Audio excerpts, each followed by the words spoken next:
Hello friends, कैसे हैं आप सब।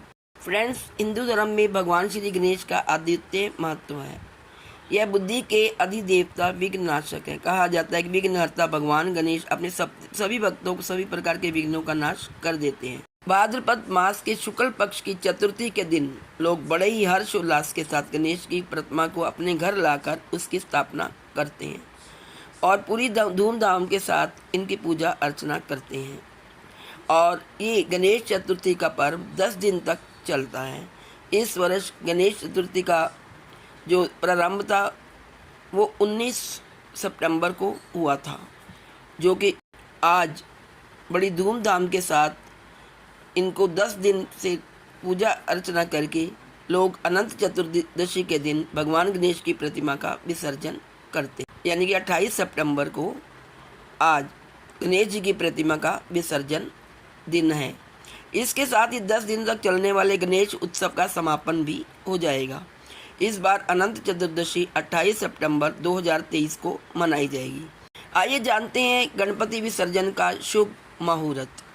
पंचांग के अनुसार इस वर्ष 28 सितंबर 2023 को अनंत चतुर्दशी वाले दिन गणपति विसर्जन के लिए कई शुभ मुहूर्त हैं। इस दिन प्रातःकाल 6:16 से 7:40 के बीच विसर्जन कर सकते हैं। इसके बाद फिर दिन में 10:42 से दोपहर 2:10 तक और शाम को 4:41 से रात्रि 9:10 तक विसर्जन कर सकते हैं। इन तीनों शुभ मुहूर्त में आप बप्पा जी का विसर्जन कर सकते हैं। अब हम जानते हैं कि गणेश जी की मूर्ति का विसर्जन क्यों किया जाता है। आइए देखते हैं इसके पीछे क्या लॉजिक है। गणपति बप्पा की मूर्ति को 10 दिन तक पूजा अर्चना करने के बाद अनंत चतुर्दशी के दिन जल में विसर्जित कर दिया जाता है। कहा जाता है कि इसके पीछे का मुख्य कारण महाभारत काल से जुड़ा हुआ एक प्रसंग है। दरअसल महाभारत के रचयिता महर्षि वेदव्यास ने भगवान गणेश से इसे लिपिबद्ध करने की प्रार्थना की थी। भगवान गणेश जी ने उनकी इस प्रार्थना को स्वीकार कर लिया था और महाभारत लेखन का कार्य गणेश चतुर्थी के दिन से शुरू हो गया था और इसकी समाप्ति अगले 10 दिन के बाद यानी कि अनंत चतुर्दशी के दिन हुई थी, जिसके कारण तब से लेकर आज तक इस पर्व को 10 दिनों तक काफ़ी धूमधाम से मनाया जाता है। आइए जानते हैं कि भगवान गणेश जी ने क्या शर्त रखी थी महाभारत को लिखने के लिए। मान्यता है कि भगवान गणेश ने महर्षि वेदव्यास से प्रार्थना की तो उन्होंने मान लिया, लेकिन उन्होंने महाभारत को लिपिबद्ध करने के लिए एक शर्त रखी थी कि मैं जब लिखना प्रारंभ करूंगा तो कलम को रोकूंगा नहीं, यदि कलम रुक गई तो लिखना बंद कर दूंगा।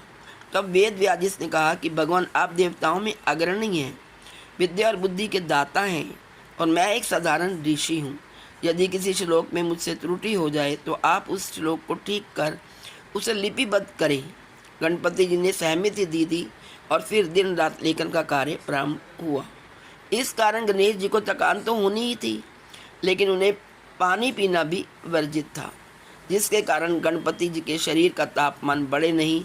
इसलिए वेदव्यास ने उनके शरीर पर मिट्टी का लेप किया और भाद्रपद शुक्ल चतुर्थी को गणेश जी की पूजा की, जिसके बाद महाभारत लेखन का कार्य शुरू हुआ। इसे पूरा होने में तकरीबन 10 दिन लग गए। कहा जाता है कि इसी 10वें दिन भगवान गणेश की प्रतिमा का विसर्जन किया गया, इसलिए 10 दिनों तक बप्पा की पूजा करने के बाद विसर्जन कर दिया जाता है। आइए अब जानते हैं गणेश विसर्जन का धार्मिक महत्व।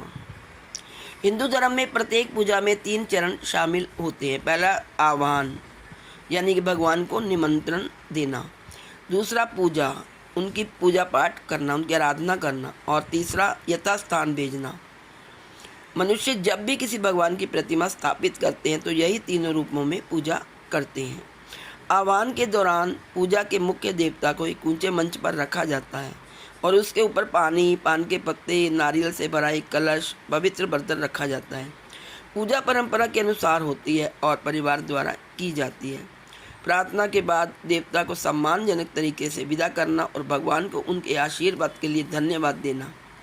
इसलिए किसी भी मूर्ति को समय के अनुसार पूजा पाठ करने के बाद एक निश्चित समय से शुद्ध जल में विसर्जित कर दिया जाता है और पुनः 1 साल के बाद दोबारा उनका आवाहन किया जाता है। निश्चित समय में शुद्ध जल में यानी किसी नदी में पवित्र नदी में उनका विसर्जन कर दिया जाता है और पुनः 1 साल के बाद उनका आह्वान किया जाता है।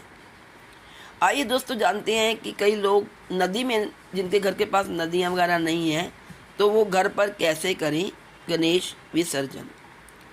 पारिवारिक परंपरा के अनुसार वैसे तो गणेश विसर्जन 10 दिन बाद किया जाता है, लेकिन भक्त कभी कभी अपनी सुविधा अनुसार भी कर देते हैं। गणेश विसर्जन के दिन परिवार मूर्ति के सामने इकट्ठा होता है और पुष्प, दिए, अगरबत्ती, मोदक आदि अर्पित की जाती हैं। दिन के लिए तैयार किए गए अन्य खाद्य पदार्थों के साथ अंतिम पूजा की जाती है। पूजा मूर्ति के सामने कपूर की आरती दिखाई जाती है। इसके बाद पूरा परिवार गणपति भगवान से खुशहाली की प्रार्थना करता है। फिर परिवार का मुख्य मूर्ति पर हल्दी, चावल, अक्षत छिड़कता है और अंत में नमस्कार करता है। परिवार का सबसे बड़ा पुरुष सदस्य विदाई यात्रा शुरू करने के प्रतीक के रूप में मूर्ति को छूता है और धीरे से उसे हिलाता है ताकि प्रतिमा खंडित ना हो। दोस्तों, जब 10 दिन तक हमारे घर पर गणेश जी रहते हैं, हम दिन रात उनकी आरती करते हैं, पूजा करते हैं, उनकी आराधना करते हैं, तो जी नहीं चाहता कि हम भगवान को अपने घर से विदा करें। लेकिन लोगों को परंपरा के अनुसार मूर्ति विसर्जन 10 दिन के बाद करना पड़ता है। कई लोग बड़ी नम आंखों से भगवान गणेश जी का विसर्जन करने जाते हैं और ये भी गाते हैं, गणपति बाप्पा मोरया, अगले वर्ष तू जल्दी आ। मतलब फिर उनके आने की आशा करते हैं। भगवान गणेश को विदा करते समय उन्हें दही और मोदक अवश्य अर्पित करें, क्योंकि भगवान गणेश को मिष्ठान में सबसे प्रिय मोदक लगता है और इसके बिना पूजा अधूरी मानी जाती है। परिवार उनके निवास स्थान की यात्रा के दौरान उनके साथ जाने के लिए एक लाल कपड़े में कुछ चावल और अनाज बांध देता है।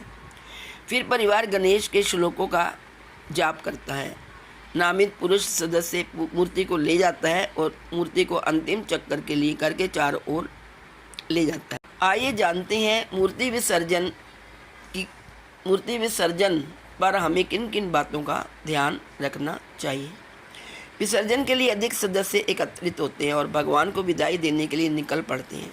विसर्जन स्थल पर पहुंचने पर जो आमतौर पर नदी, झील, तालाब या समुद्र जैसा जल निकाय होता है, जहां गणेश जी की प्रतिमा को सम्मानपूर्वक गणेश नामों और नारों के साथ पानी में विसर्जित कर दिया जाता है, वहां मूर्ति विसर्जन करनी चाहिए।